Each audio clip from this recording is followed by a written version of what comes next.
अस्सलाम वालेकुम। उम्मीद है आप सब खैरियत से होंगे। अल्लाह ताला हमेशा आप सब से खुश रहे। वेल डिज़र्व ब्रेक का व्लॉग हमने देखा। आखिरकार 1.5 महीने की अनथक मेहनत के बाद कितना ज़बरदस्त फल मिला, और वो क्या था? एक ब्रेक। 22 रमज़ान के बाद, 22 रोज़े गुजरने के बाद आखिरकार हमारे भाई को ख्याल आ गया कि मेरी बेगम साहिबा पिछले 1.5 महीने से इतना काम कर रही हैं, तो अब मैं उनको एक छोटी सी ब्रेक दे दूँ। तो उन्होंने क्या सोचा कि हम अफ्तारी बाहर से लेके आते हैं। टमाटर किस तरह फ्रीज़ करते हैं, गाजरें कैसे काटते हैं, ज़िप लॉक बैग में सीख कबाब कैसे डालते हैं, बेसन कैसे घोलते हैं, आलू गोल कैसे काटते हैं, आलू लंबा कैसे काटते हैं, चावल कैसे उबालते हैं, दाल को तड़का कैसे लगाते हैं, और सबसे इम्पॉर्टेंट चीज़, एक जगह से दूसरी जगह जामे शीरी कैसे डालते हैं। ये सब सिखा सिखा के हमारी बहन इतना थक गई थी, और दूसरी तरफ घर की इतनी ज़िम्मेदारी, इतने अफराद जिनकी अफ्तारी बनती थी, घर का इतना काम, तो ज़ाहिर है इंसान थक तो जाता। तो फिर भाई ने उनको एक वेल डिज़र्व ब्रेक दी। 11 मिनट के व्लॉग में 11 से 12 दफ़ा बहन हमारी एक ही बात करती हुई नज़र आई। हस्बैंड ने कहा तुम आज रिलैक्स करो, तुम आज थोड़ा सा ब्रेक लो, आज अफ्तारी ना बनाओ, तुम हर वक्त काम में लगी रहती हो। हस्बैंड ने कहा आज बाहर से लेके आएंगे। हस्बैंड ने कहा आज तुम रिलैक्स करो। जितनी दफ़ा आपने ये जुमला रिपीट किया है, थोड़ा सा डाउट होने लग गया था कि हस्बैंड ने कहा भी है कि नहीं, क्योंकि एक दफ़ा जब कोई बात की जाती है तो समझ आ जाती है। अब एक बात को रिपीट पे लगा देना और बार बार एक ही बात करना तो थोड़ा गैर मुनासिब लगता है।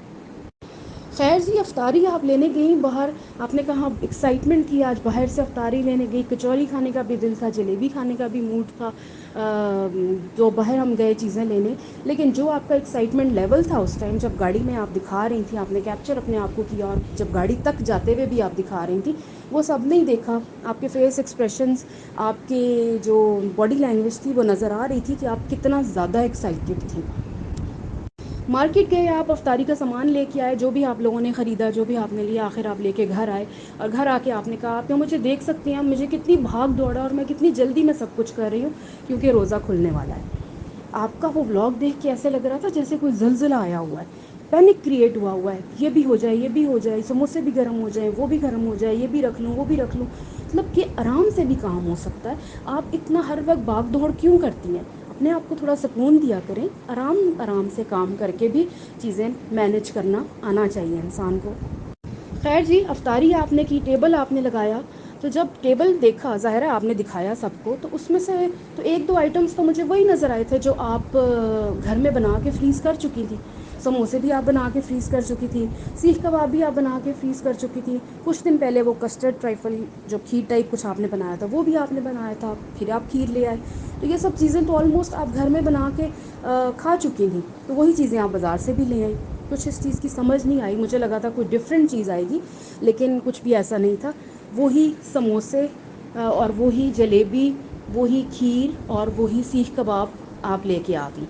एक तरफ तो आप इतनी डाइट कॉन्शियस है कि लोगों के घर जाके आप ऑयली पराठा नहीं खा सकती, दूसरी तरफ आप बाज़ार के इतने ऑयली समोसे भी खा रही थी। क्या ये खुला तजाद नहीं है? नेक्स्ट डे आप देखें जी, 14 मिनट का व्लॉग आया। 14 मिनट के व्लॉग में अल्हम्दुलिल्लाह 12 से 11 से 12 मिनट आपको बहन ने एक वेल डिज़र्व ब्रेक के बाद एक फ़ौरन अपनी हेक्टिक रूटीन दोबारा दिखा दी। और उस 14 मिनट के व्लॉग में 12 मिनट हमने क्या देखा? चावल कैसे बनते हैं, जो कि 1001 दफ़ा हमें पहले भी वो बनाना सिखा चुकी हैं। चावल कैसे भिगोए, चावल कैसे मैयर किए, चावल कैसे रखे, चावल कैसे डाले, क्या इसको कैसे निकाला, डिश आउट कैसे किए, वही चीज़ वही चीज़ वही चीज़। 12 मिनट हम चावल स्टोरी ही देखते रहे और सुनते रहे। खैर जी, रमज़ान हेक्टिक रूटीन है आपकी, बहुत बिज़ी होती हैं आप, अफ्तारी का काम, खाने का काम, इतने घर के बंदे हैं, उनकी ज़िम्मेदारी है आपके ऊपर, आपने अपनी चीज़ों को मैनेज करना होता है। और एक दो दफ़ा हमने देखा कि आपने कहा मेरी बड़ी हेल्प हो जाती है, हस्बैंड आपके किचन में आके आपके साथ हेल्प करने लग जाते हैं, पकौड़े बेचारे बनाते हैं, कभी फ्राई करते हैं, कभी निकालते हैं। बड़ा ये भी बड़ा काम है पकौड़े बनाना निकालना, जहाँ इतने काम आप करती हैं। وہ تھوڑا سا آپ مینیج کر لیتی ہیں، باقی آپ کے ہسبینڈ پکوڑے شکوڑے بنا لیتے ہیں آ کے. یہ بھی ایک ان کا مطلب آپ کو گریٹفل ہی ہونا چاہیے جو آپ کی آ کے ہیلپ کر دیتے ہیں. اور اس کے نتیجے میں اور اس کا آپ ان کو انعام کیا دیتی ہیں کہ آپ ان کی، ہمارے بھائی کی جو ہے وہ انسٹا پہ سٹوریز لگا دیتی ہیں. بھائی ہمارے نماز پڑھ رہے ہوتے ہیں اور ان کی آپ سٹوری تصویر کھینچ کے لگا دیتی ہیں، ساتھ کیپشن ڈال دیتی ہیں کہ اس ٹائم بہت سکون ملتا ہے. اور اپنی بھی تصویر آپ لگا دیتی ہیں جائے نماز پہ بیٹھ کر، باقاعدہ فلمیں آپ بناتی ہیں جی، قرآن پاک پڑھ رہے ہیں، نمازیں پڑھ رہے ہیں. تو یہ کوئی اتنا ضروری نہیں ہوتا تصویریں لگانا نماز کی اور قرآن کی اور جا نماز پہ بیٹھ کر.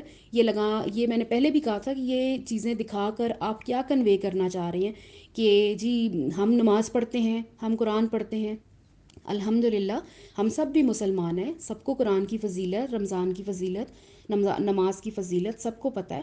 آپ لوگوں کے کہنے پہ اور آپ لوگوں کے دکھانے کے بعد تو کسی نے آ کے نمازیں نہیں پڑھنی، اور کسی کو موٹیویشن نہیں ملتی کہ جی وہ پڑھتی ہیں نمازیں تو اب میں بھی نماز پڑھنی شروع کروں گی. وہ ان کے ہسبینڈ قرآن نماز جا نماز پہ بیٹھے ہوتے ہیں تو اب ہم بھی اپنے ہسبینڈ کو کہیں گے کہ بیٹھیں.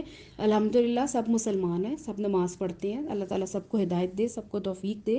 لیکن آپ لوگ جو نمازی اور یہ کرتے ہیں، آپ تو فلمیں بناتے ہیں نا، اپنی چھوٹی چھوٹی شارٹ موویز بناتے ہیں کیونکہ آپ نے پیسے لینے ہوتے ہیں تو آپ اس لیے دکھاتے ہیں.